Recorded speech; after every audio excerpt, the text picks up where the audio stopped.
The stories, names, characters, and incidents portrayed in this production are real.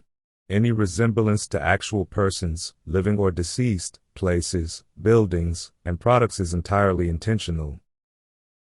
In the realm of existential YouTube debates, two distinct yet equally passionate groups emerge: the Christians, who ardently defend their faith, and the skeptics, who question everything with a raised eyebrow.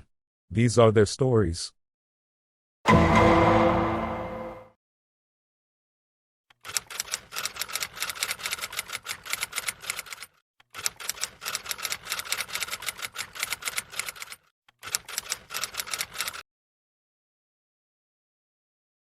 How can we be sure that the New Testament and its authors are reliable? If all the information available about the apostles is limited to what is recorded in the Bible. Actually, there is some historical evidence outside of the Bible that supports the existence of the apostles and the beliefs of the first Christians. One such example is archaeological findings.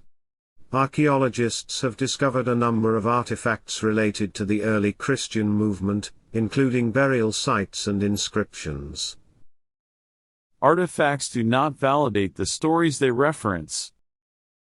Artifacts are considered to be one type of evidence used by historians in their research and analysis of past events and cultures. Historians use a wide variety of sources of evidence, including but not limited to written documents, oral traditions, archaeological sites, and artifacts. Here is some of the archaeological evidence that historians use to support the biblical accounts. 1. In 2002, a limestone ossuary inscribed with the following Aramaic inscription: James, son of Joseph, brother of Jesus, was discovered in Israel. This discovery provided archaeological evidence for the existence of James, who is mentioned in the New Testament and by Josephus as a leader of the early Christian movement. 2. The house of Peter in Capernaum. In the 1980s, excavations in the ancient city of Capernaum in Israel uncovered a house believed to have been the home of Peter and his family. The house was located near the site of a 5th century AD church that was built to commemorate Peter's presence in the city. 3. The tombs of the apostles in Rome. The tombs of several of the apostles, including Peter and Paul, are believed to be located beneath the Basilica of St. Peter in Rome.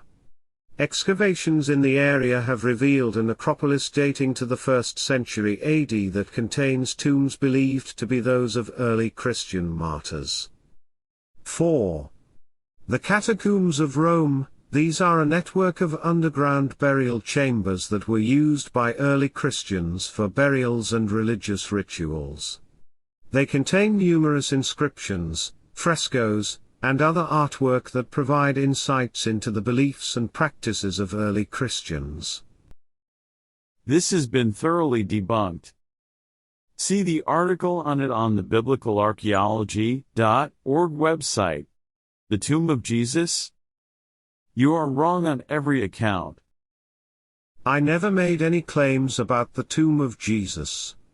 My claim consisted of a limestone ossuary inscribed with the Aramaic inscription, James, son of Joseph, brother of Jesus, that was discovered in Israel. Rubbish, of course. No way could they determine that. But let's assume it is true. Then they have conclusively proved that 1. Someone named Peter existed. 2. He lived in a house. Wow. There you have it, folks. Jesus was the Son of God and rose from the dead. How silly are you? That's all, folks.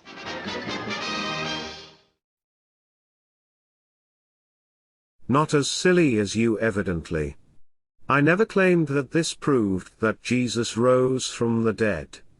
Stop with the straw man. The initial question posed was that the only evidence of the apostles that we have comes from the Bible.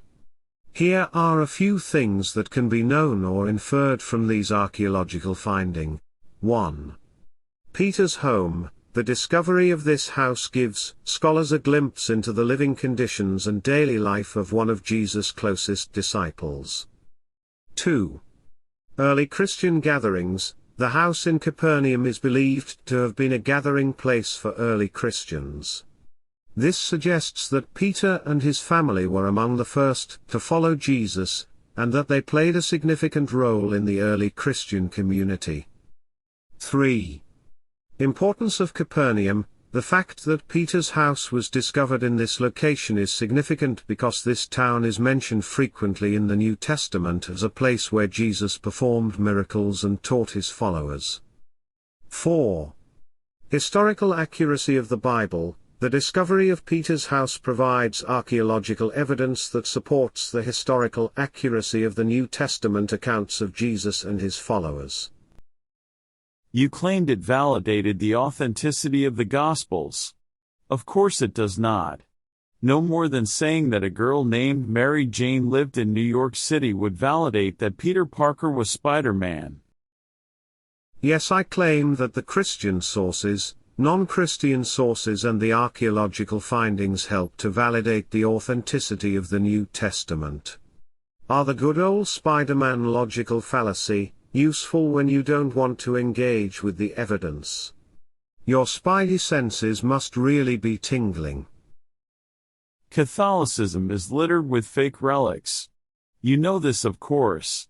None of that nonsense validates anything in the Gospels. What you talking about, Willis?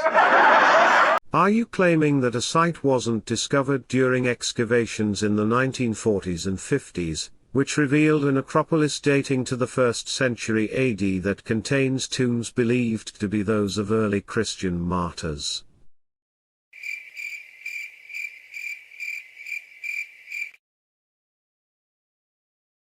Cheers for watching. Give us a thumbs up if you enjoyed the video. You can also subscribe to the channel, and get notified of new content by clicking the bell icon.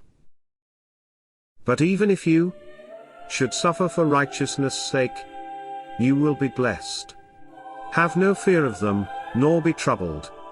But in your hearts honor Christ the Lord as holy, always being prepared to make a defense to anyone who asks you for a reason for the hope that is in you, yet do it with gentleness and respect. 1 Peter 3:14-15